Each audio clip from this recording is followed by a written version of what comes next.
As you can see, Ansys Granta Selector is a game changer for engineers, helping you make faster, data-driven material decisions while reducing development costs. With access to databases and tools like these, engineers can confidently select the right materials for their projects. If you'd like to learn more or see how Granta Selector can benefit your team, feel free to reach out to us at Qfinsoft. Our experts are here to assist you with answer solutions tailored to your needs. Thank you for watching, and don't forget to subscribe for more technical sessions on cutting-edge engineering software. Hi, welcome to this Qfinsoft Technical Session. My name is Eloise Erasmus. I've been an engineer at Qfinsoft for the past 2 years, where I help out with the training of users, technical support, and FEA consulting. Today we'll be exploring how Ansys Granta can help engineers and designers make quick and smart material choices, whether you're working on aircraft structures, engine components, or space applications. Selecting the right material is critical for performance, safety, and cost efficiency. Ansys Granta is a 4-part suite designed to help engineers and analysts make informed material decisions across industries. Granta MDS, or rather Material Data for Simulation, is a license-free product embedded within all Ansys flagship products. It serves as a sample of the type of accurate, pre-formatted data you can expect from the rest of the materials database when purchased. Granta Selector serves as a global one-stop materials database with powerful selection tools to help the user find the best material. Granta MI serves as a centralized database for companies to store, manage, and share their own proprietary material data internally. Granta EduPack was designed to help educators teach students the basics of material science and is being used in universities worldwide to do just that. Now that we've covered the full Ansys Granta suite, let's take a deeper look at Ansys Granta Selector, the go-to tool for engineers looking to make fast-informed material choices. Ansys Granta Selector is a powerful tool designed to simplify the material selection process by providing access to a vast database of materials and advanced filtering capabilities. It allows engineers to compare materials based on key aerospace criteria, such as strength-to-weight ratio, thermal stability, fatigue resistance, and environmental impact. Granta Selector comes standard with 2 core databases. The first being the Material Universe database, a comprehensive dataset covering thousands of materials, providing consistent property data across metals, polymers, ceramics, composites, and so much more. The second being the Jan curve data.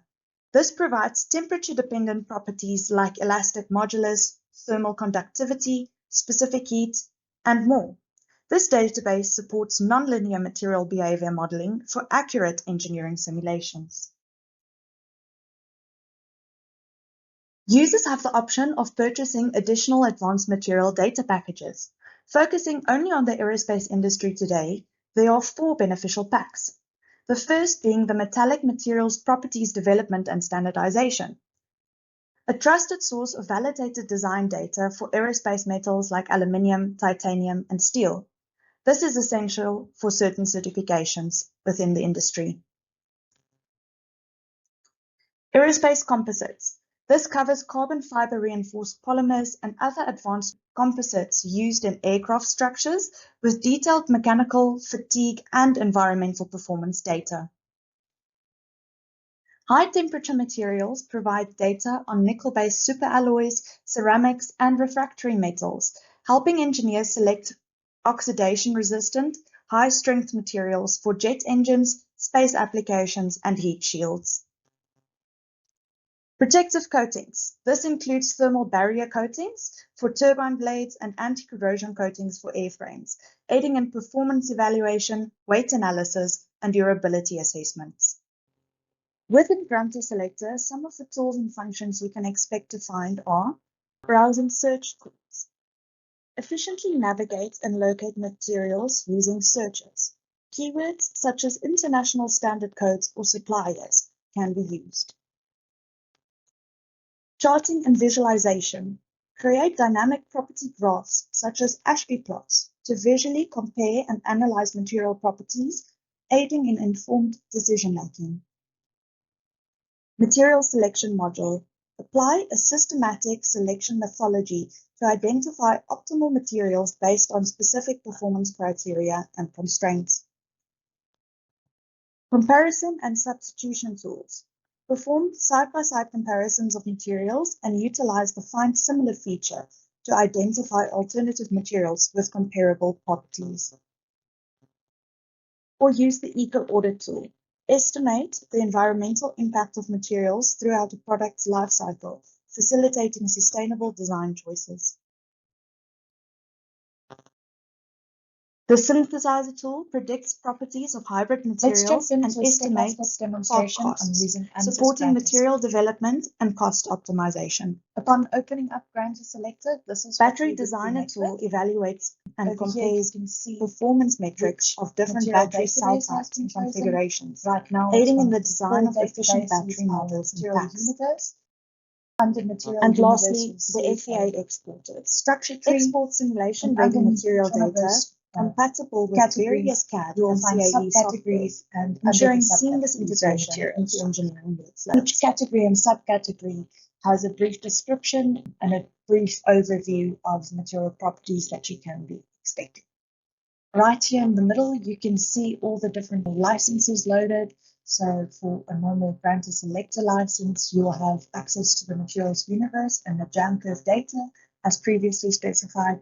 And then each one of the additional licenses would give you access to these categories listed here on the side.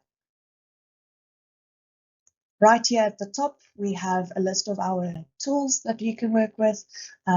Just to name a quick few, we have the solver, the eco audit, and the synthesizer. Expanding tools, you'll find your battery designer. To kick off the selection project, I've selected the Metal Plus database, and from that, you will now go and select within which one of your material databases you would like to search.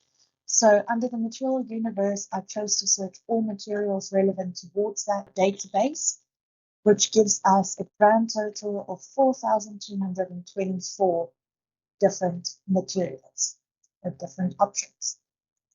Now we'll need to start adding our selection stages or filters, if you will, to go and limit our results so that we can eventually end up with one answer to our engineering problem.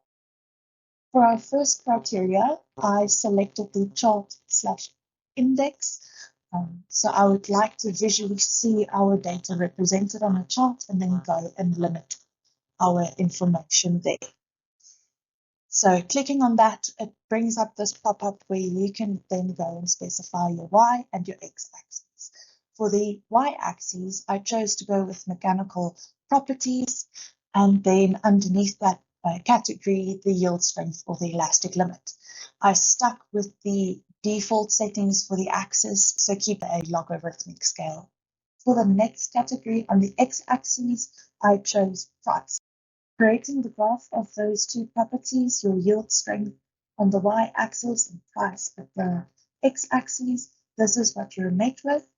You can see the different categories are given in different colors. On the side, you'll see there are slightly fewer material entries, 4,149. I'm still happy with that. Sure that we'll find a material within one of those, so I'm happy to continue on.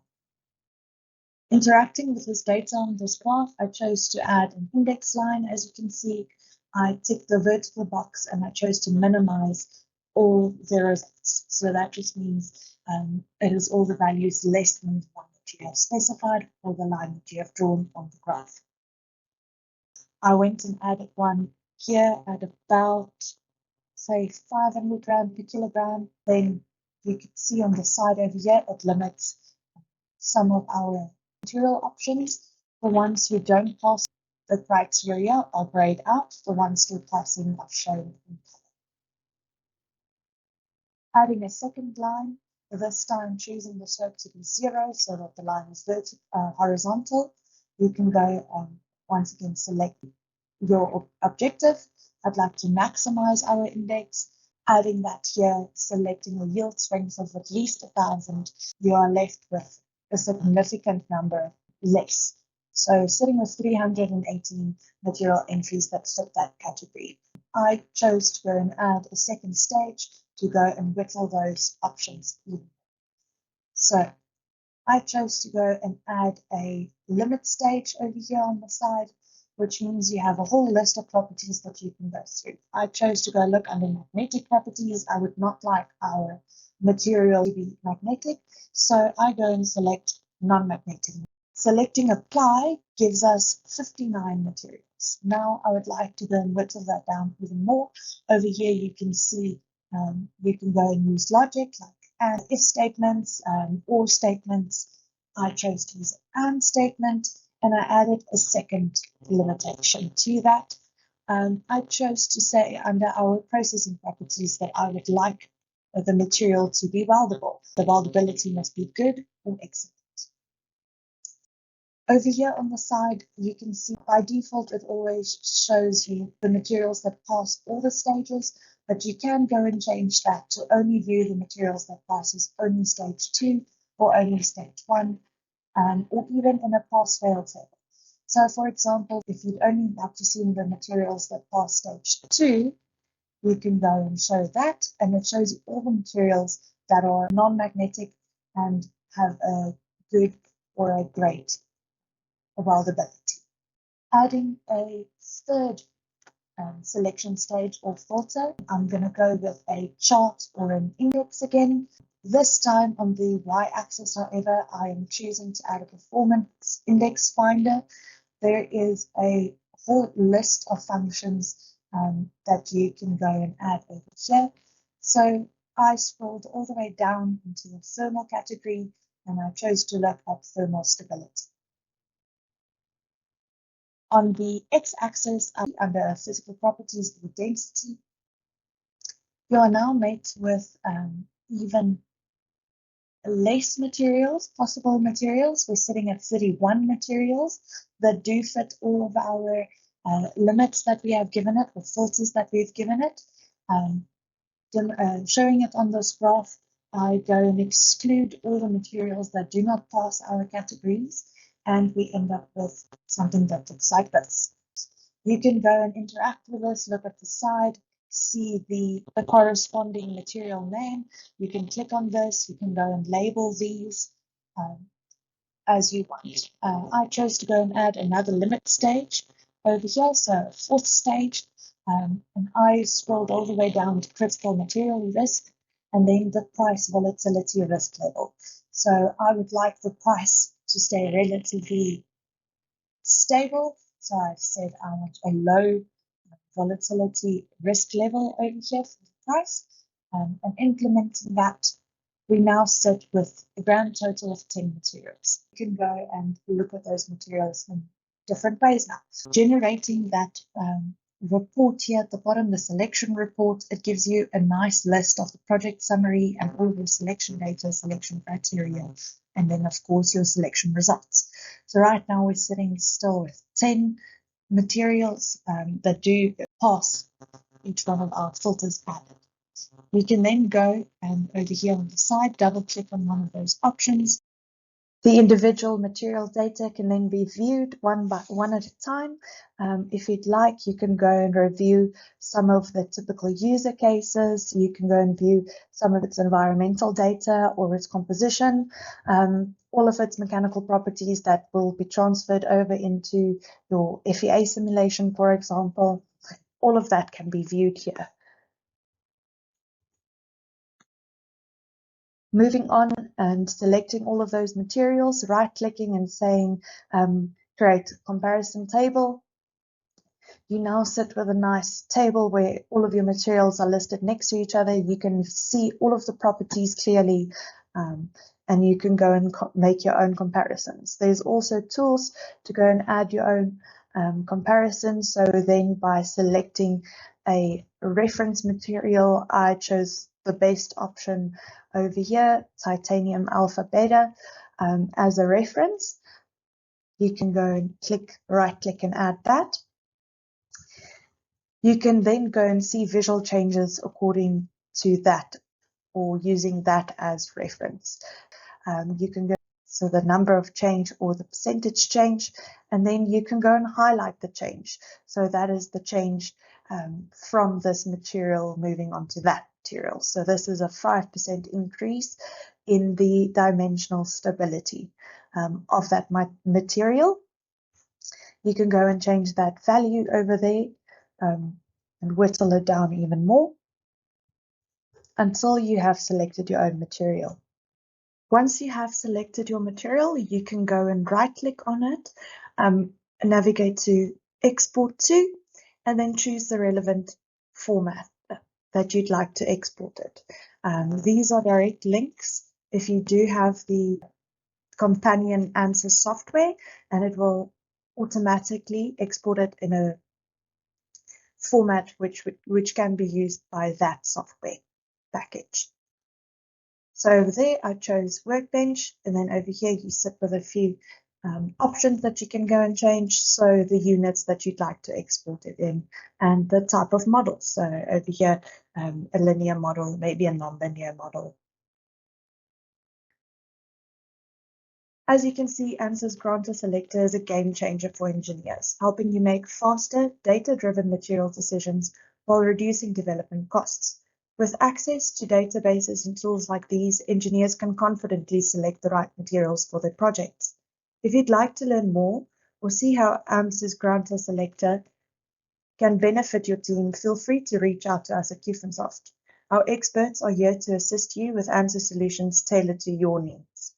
Thank you for watching, and don't forget to subscribe for more technical sessions on cutting-edge engineering software.